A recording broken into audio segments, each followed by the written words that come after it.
السلام علیکم ورحمۃ اللہ وبرکاتہ۔ دوستوں، آج کی اس ویڈیو میں ہم بات کرنے والے ہیں مفتی سلمان اظہری صاحب کے حوالے سے کہ مفتی سلمان اظہری صاحب کو رہائی ملی ہے یا نہیں ملی، کیونکہ دوستوں آپ لوگ جانتے ہوں گے کہ اس وقت سوشل میڈیا پر ایک خبر بہت تیزی کے ساتھ وائرل کی جا رہی ہے کہ مفتی سلمان اظہری صاحب واپس جا رہے ہیں۔ دوستوں، اس خبر کو لے کر کے کیا سچائی ہے وہ میں آپ کو اس ویڈیو میں بتانے والا ہوں۔ آپ لوگوں سے گزارش ہے کہ اس ویڈیو میں آخر تک بنے رہیے گا اور اس ویڈیو کو آپ پورا ضرور دیکھیے گا، کیونکہ دوستوں اگر آپ آدھی ادھوری بات سن کر کے چلے جاؤ گے تو پھر کوئی بھی بات آپ کے سمجھ میں نہیں آئے گی اور آپ کو کسی بھی حقیقت کا پتہ نہیں چل پائے گا۔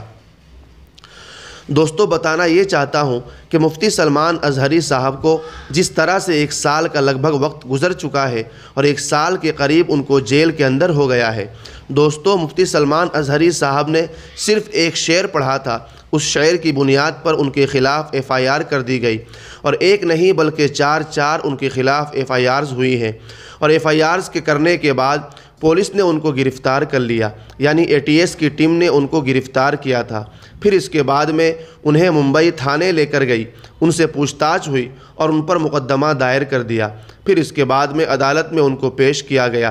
عدالت میں پیش کرنے کے بعد جب ان کی کیس پر سنوائی ہوئی تو عدالت نے ان کو باعزت رہا کر دیا، اور پھر اس کے بعد میں جب وہ اپنے گھر جانے لگے تو ایک دوسری جگہ سے FIRs ہوئی، اور FIR کرنے کے بعد میں پھر وہاں کی پولیس ان کو اٹھا کر کے لے جاتی ہے، پھر تانے میں رکھتی ہے، پھر ان سے پوچھ تاچھ کرتی ہے اور ان پر مقدمہ دائر کرنے کے بعد عدالت میں ان کو پھر سے پیش کیا جاتا ہے۔ دوستوں، اس کیس کے اوپر پھر سے سنوائی ہوتی ہے اور پھر سے وہاں کے جو دوسری جگہ کے جج تھے انہوں نے پھر سے ان کو رہائی دے دی اور ان کو ضمانت کو منظور کر لیا گیا۔ لیکن جیسے ہی وہ گھر جانے والے تھے پھر تیسری جگہ سے FIR ہوتی ہے۔ یہ سارے معاملات آپ لوگوں کے سامنے ہیں، اور پھر اس کے بعد میں تیسری عدالت میں بھی ان کو باعزت رہا کر دیا جاتا ہے۔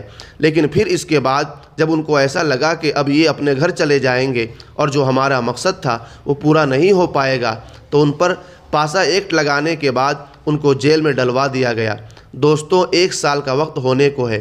اب الحمدللہ گزشتہ کل 18 اکتوبر 2024 بروز جمعہ سپریم کورٹ نے مفتی سلمان اظہری کی رہائی کا حکم دے دیا ہے، جس کے بعد وہ جیل سے باہر آئیں گے۔ گجرات حکومت کے متعدد دلائل کے باوجود عدالت نے فیصلہ سناتے ہوئے انہیں فوری طور پر رہا کرنے کا حکم دیا ہے۔ مفتی سلمان اظہری کو پہلے ہی گجرات پولیس کے 3 مقدمات میں ضمانت مل چکی تھی، لیکن وہ پاسا ایکٹ کے تحت حراست میں تھے۔ آج سپریم کورٹ نے پاسا کے تحت ان کی حراست کو منسوخ کر دیا ہے، جس کے نتیجے میں وہ وڈودرا جیل سے رہائی حاصل کر رہے ہیں۔ مفتی سلمان اظہری ایک معروف عالم دین ہے اور ان کے حامیوں نے ان کی رہائی کے لیے بار بار مطالبات کیے تھے۔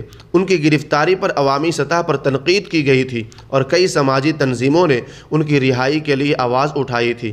سپریم کورٹ کے فیصلے کے بعد مفتی سلمان اظہری کے حامیوں نے خوشی کا اظہار کیا ہے اور ان کی رہائی کو انصاف کی فتح قرار دیا ہے۔ ان کی رہائی کے بعد یہ توقع کی جا رہی ہے کہ وہ اپنی سرگرمیاں دوبارہ شروع کریں گے اور اپنے پیروکاروں کے ساتھ رابطے میں رہیں گے۔ مفتی سلمان کی رہائی نے ایک اہم قانونی اور سماجی معاملے میں نیا موڑ دیا ہے، جس سے یہ واضح ہوتا ہے کہ عدلیہ میں انصاف کی تلاش کی جستجو جاری ہے۔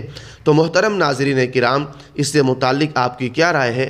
کمنٹ باکس میں اپنی رائے کا اظہار ضرور کیجیے اور دعا کیجیے کہ جو مسلمان بے جرم و خطا جیلوں میں قیدوں میں بند ہے، پروردگار سب کو رہائی عطا فرمائے اور ہمارے وطن عزیز ہندوستان کے اندر امن و سلامتی عطا فرمائے، چین و سکون والی زندگی عطا فرمائے، اور پوری دنیا کے اندر جتنے بھی مسلمان پریشان حال ہے سب کی پریشانیوں کو دور فرمائے، اور ہندوستان کے اندر جس طرح کے حالات اس وقت چل رہے ہیں پروردگار عالم ان حالاتوں کو درست فرمائے اور مسلمانوں کو عزت و وقار عطا فرمائے اور مسلمانوں پر اپنا خاص فضل و کرم فرمائے۔ تو دوستوں، یہ اپڈیٹ تھی مفتی سلمان اظہری صاحب کے حوالے سے۔ دوستوں، مجھے امید ہے کہ آپ کو یہ ویڈیو پسند آیا ہوگا۔ اگر ایسا ہے تو آپ اپنے دوست و احباب میں اس ویڈیو کو ضرور شیئر کریں اور اس ویڈیو کو لائک کرنا بالکل بھی مت بھولیں، اور اس ویڈیو کو لائک کرنے کے بعد میں ہمارے چینل کو بھی سبسکرائب ضرور کر لیں تاکہ آپ کو ہر ویڈیو کی نوٹیفیکیشن سب سے پہلے مل جائے۔ دوستوں، آج کی ویڈیو میں بس اتنا ہی۔ اگلی ویڈیو میں پھر ملاقات کروں گا۔ خدا حافظ، والسلام علیکم ورحمۃ اللہ وبرکاتہ۔